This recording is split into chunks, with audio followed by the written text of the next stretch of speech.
In the quiet corners of a suburban home in the small town of Maplewood, life often felt predictable, like the gentle hum of a summer afternoon. But beneath the surface, things were shifting. For 18-year-old Claire, her father Robert was a man of few words, a quiet presence who had always been there but never truly connected with her.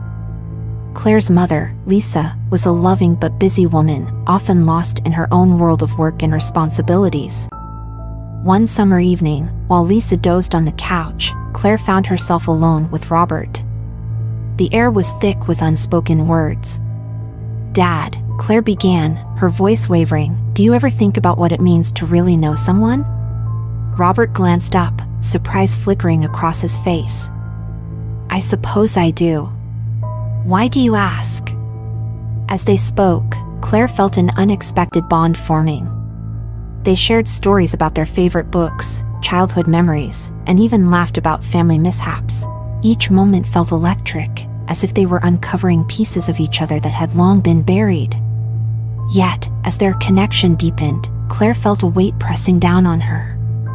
Was this connection crossing a line? As the evening wore on, Claire glanced at the clock, realizing how late it had gotten. "I should probably head to bed," she said, though part of her wanted to stay. Robert nodded, a hint of reluctance in his expression. "Good night, Claire." "I enjoyed this," he replied. "Me too, Dad," she said, walking away with a strange mixture of warmth and confusion. What had started as a simple conversation had become something more, leaving her heart racing with possibilities. In the weeks that followed, Claire found herself replaying that night over and over. Their conversations grew more frequent, often when Lisa was busy with work.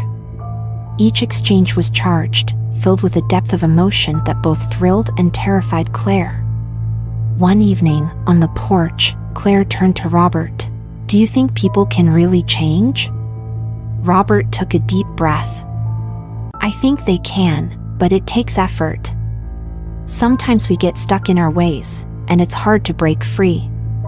Her heart ached as she sensed the weight of his words. "Have you ever wanted to change?" "Yes, but change isn't easy.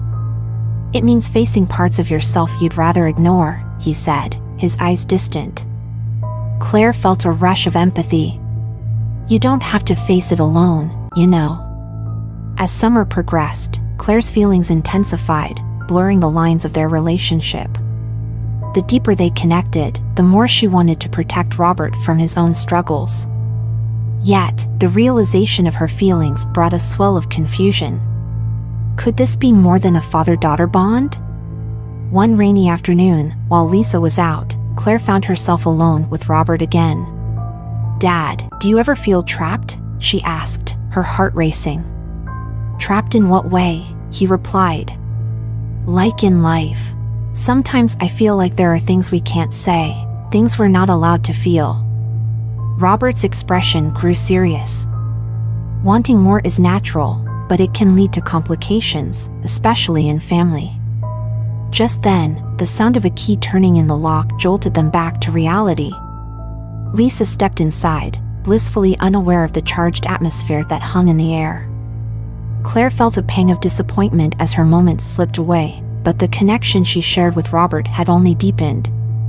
As autumn approached, Claire struggled with her emotions. The connection she had with Robert felt both exhilarating and dangerous.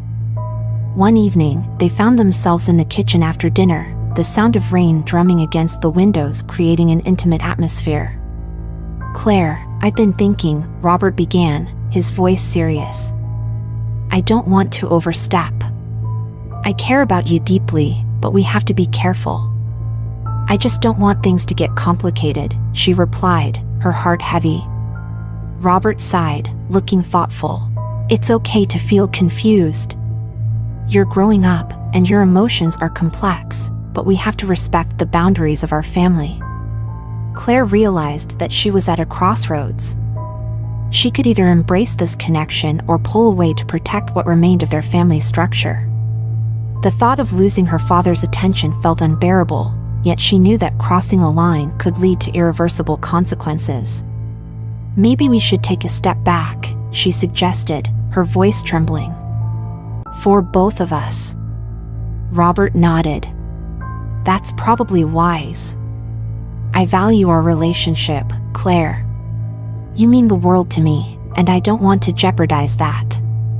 As the days turned into weeks, Claire and Robert maintained a respectful distance, allowing the emotional intensity to ease.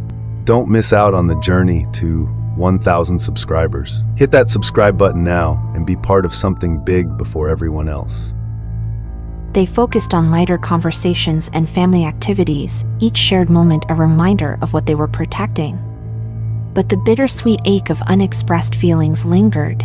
Claire immersed herself in her studies, determined to find her own identity outside of their bond, while Robert sought to reconnect with Lisa, recognizing the importance of their marriage. As winter approached, Claire began to feel a sense of resolution. She knew they needed to establish clear boundaries, but the love between them still pulsed quietly beneath the surface. One evening, while flipping through family photo albums, she stumbled upon pictures of happier times, vacations, birthdays, and moments of laughter that reminded her of their strong family ties. That night, Claire decided to write Robert a letter, pouring her heart onto the page about the confusion, warmth, and respect she felt. When she handed it to him the next day, he looked surprised but touched. "Thank you for sharing this with me," he said, his voice steady. "It means a lot." "I just want us to be honest with each other," Claire replied. "I think we've both felt this connection, but it's important we approach it carefully." From that moment, they committed to navigating their relationship with transparency and respect. They shared dinners, went on walks, and watched their favorite shows together, grounding their bond in mutual understanding. As the seasons changed, Claire found comfort in the new rhythm of their relationship. While the emotional connection remained, it was tempered with wisdom, and they embraced a more straightforward love, one that honored their family ties. In the heart of Maplewood, Claire and Robert forged ahead, navigating life's complexities side by side. They learned that love can take many forms, marked by understanding and respect. With every passing day, Claire felt empowered to face whatever life had in store, knowing she had the unwavering support of her father beside her, a bond forever transformed, but beautifully intact.